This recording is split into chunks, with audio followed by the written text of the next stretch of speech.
성부와 성자와 성령의 이름으로 말씀드립니다. 네, 정말 오랜만에 제가 함께 모여서 이렇게 같이 예배를 드리는데요.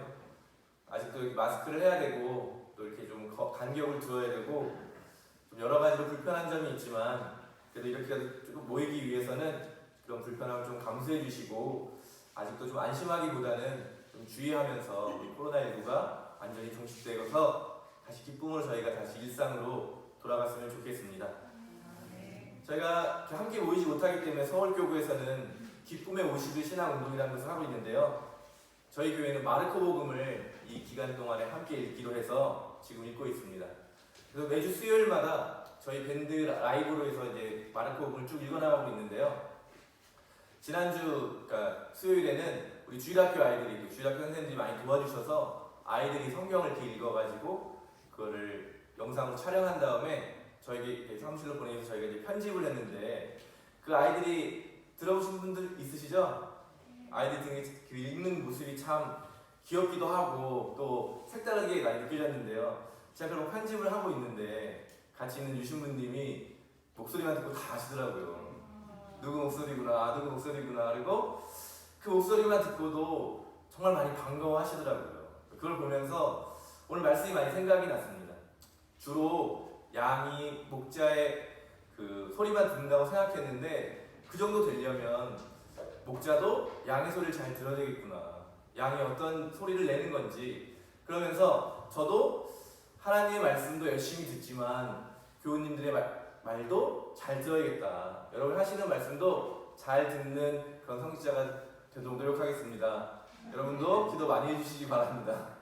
서로가 오늘 포인트는 한쪽이 그냥 누구의 말 일방적인 게 아니라 양도 목자의 말을 듣고 또 목자도 그 양을 한 명 한 명을 잘 아는 것이 참 중요한 거구나 라는 것을 깨닫게 되었습니다.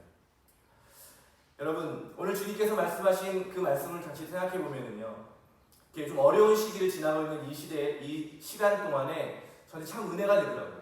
나는 생명을 더 얻어서 풍성하게 하려고 왔다 하신 이 말씀이 참 마음을 많이 이렇게 편안하게 하고 또 많이 은혜가 되는 말씀이었습니다. 여러분 예수님께서 말씀하신 그런 풍성한 생명을 누리며 살고 계십니까?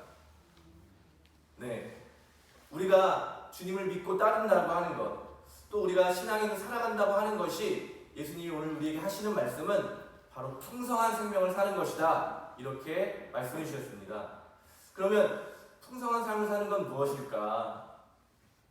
예전에 제가 어느 의사 선생님을 만난 적이 있는데요. 같이 식사를 하면서 여러 가지 대화를 하다가 그분이 재밌는 얘기를 해주셔서 아직도 기억에 많이 남아있는데 그분이 그 논문을 써야 되더라고요. 논문을 써야 되는데 주제를 이 아픈 사람이 회복되는데 그 사람의 사회적 관계랑 어떤 관계가 있는지를 연구한다고 하더라고요. 전 처음 들어봤거든요. 뭐 어떤 약이 잘 통하는, 잘 듣는지 뭐 어떤 환경이 좋은지 이런 거였는데 그분이 특별하게도 그 사람이 사람을 자주 만나는지 자주 주고받는지 받기만 하는지 주기만 하는지 주지도 않고 받지도 않는지 그거를 설문으로도 조사하고 또 방문하는 기록이 있잖아요. 그래서 방문하는 기록을 토대로 해가지고 4가지 부류로 사람을 나눠가지고 어떤 사람이 제일 많이 치료되는지를 연구해봤다고 합니다. 그런데 놀랍게도 제일 자주 주고받는 사람이 더 많이 회복된다고 하는 그런 결과가 나왔다고 하더라고요.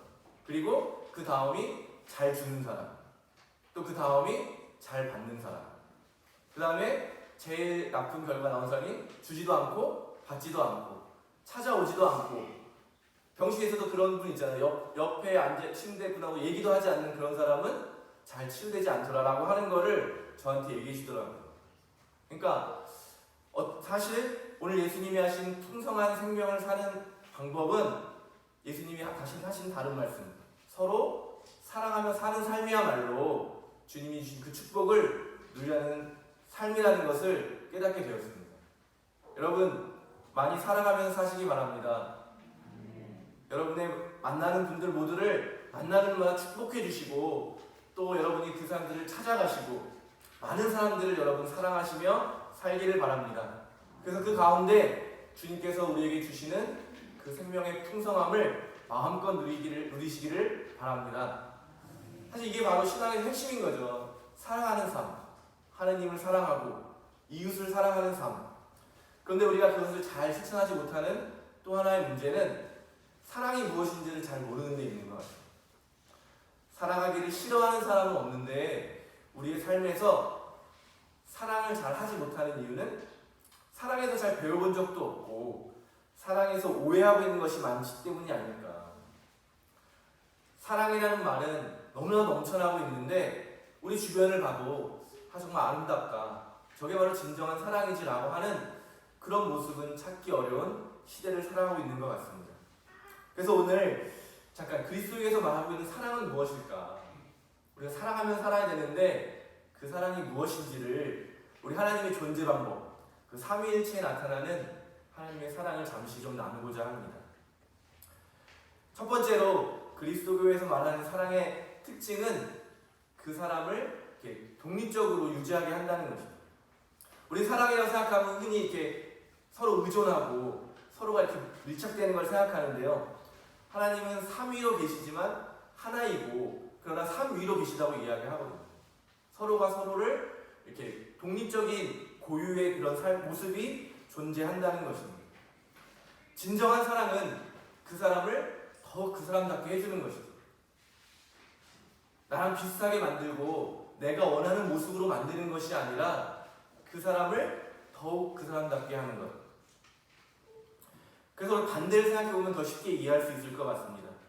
가짜 신은 사람들을 무조건적으로 복종하게 하고 다 똑같이 만드는 거죠. 그래서 요즘에 최근에 나온 어떤 종교에서는 똑같은 옷을 입히고 사람들의 개성을 다 없애버리잖아요.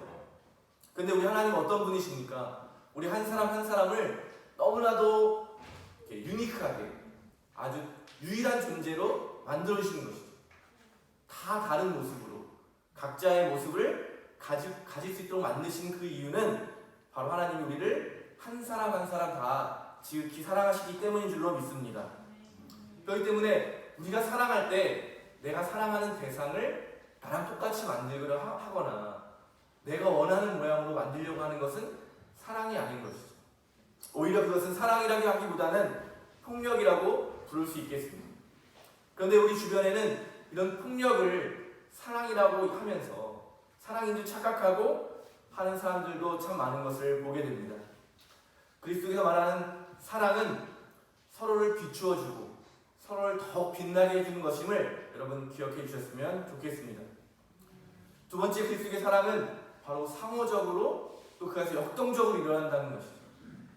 사랑은 멈춰있는 것이 아니라 끊임없이 주고받는 것이라는 것입니다. 근데 우리는 흔히 사랑을 말할 때도 그 상대방을 생각하기보다는 나 중심적으로만 생각하는 거죠. 내가 좋으면 된다, 나만 좋으면 된다라고 생각하는데 우리 그리스도에서 말하는 사랑은 상호적이고 또 그 안에서 역동적으로 계속해서 일어난다고 하는 것이죠. 우리가 대표적인 사랑을 이야기할 때 부모님의 사랑을 이야기하는데요. 우리가 주로 부모님의 사랑을 내리사랑이라고 하잖아요.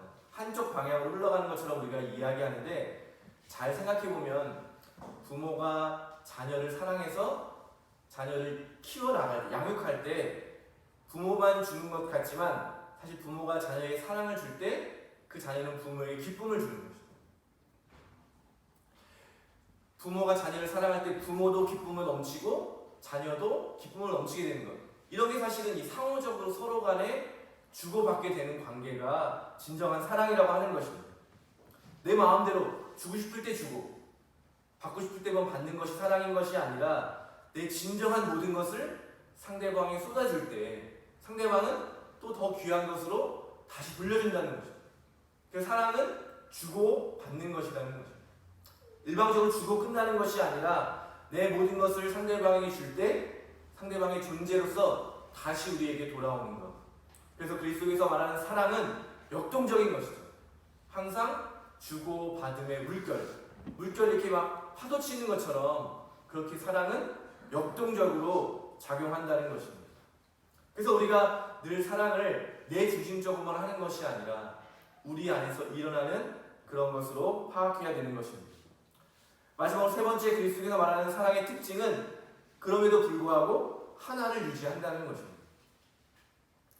독립적이고 또 상호적으로 관계가 일어나지만 그것이 떼어낼 수 없을 만큼 깊은 관계를 유지하게 하는 것이 바로 우리가 말하는 사랑의 특징인 것입니다. 잘 아시는 것처럼 사도 바울로는 그래서 우리 교회를 그리스도의 몸이라고 비유했습니다. 몸이 각자 부분이 각자 다르고 다른 역할을 하지만 하나인 것처럼 그리스도께서 말하는 이 사랑은 각자의 다름을 인정하고 그걸 넘어서서 서로가 다름 속에서 서로 유익함을 이루어 나가는 그런 사랑. 그것이 바로 우리가 말하는 사랑의 특징인 것입니다. 나와 다른 사람을 받아들이고 수용하는 것을 넘어서 그 사람들과 더 풍요롭게 살아가는 것. 그것이 바로 하나님께서 우리에게 보여주시는 사랑의 가치인 것입니다. 여러분, 제가 간단하게 세 가지만 살펴봤는데요. 이 세 가지를 잘 기억하시면서 오늘 하루 동안 또 오늘 한 주일 동안 여러분 사랑하는 삶을 사시기 바랍니다. 여러분 많이 사랑하시기 바랍니다. 여러분의 삶으로 많은 사람들을 초대하시고 또 여러분이 여러분의 이웃을 찾아가셔서 사랑하시고 사랑받으시기 바랍니다. 또 예수님께서 말씀하신 것처럼 거저받은 하나님께서 우리에게 거저주신 많은 것들을 우리 이웃들에게 거저 나눠주시는 그런 여러분이 되시기를 바랍니다. 예수님께서 제자들을 파송하실 때 말씀하신 것처럼 하나님의 나라를 선포하고 병자들을 고쳐주는 여러분이 되시기를 바랍니다. 돈과 명예 그리고 성공을 따라가는 삶이 아니라 우리 예수님을 따라가는 그런 사람들이 되기를 바랍니다. 우리가 예수님을 따라서 예수님께서 이 세상을 극진히 사랑하신 것처럼 우리가 사람들을 사랑하며 살아가게 될 때 오늘 예수님께서 하신 이 축복의 말씀, 나는 생명을 얻고 더 얻어서 풍성하게 하려고 한다라고 하는 이 축복이 우리의 삶 가운데 이루어질 줄로 믿습니다.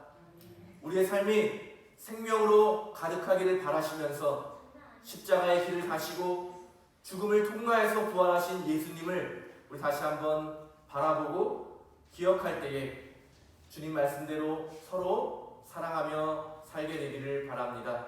그때 주님이 약속하신 그 놀라운 축복이 저와 여러분의 삶 가운데 가득하게 될 것입니다. 성부와 성자와 성령의 이름으로 말씀드렸습니다.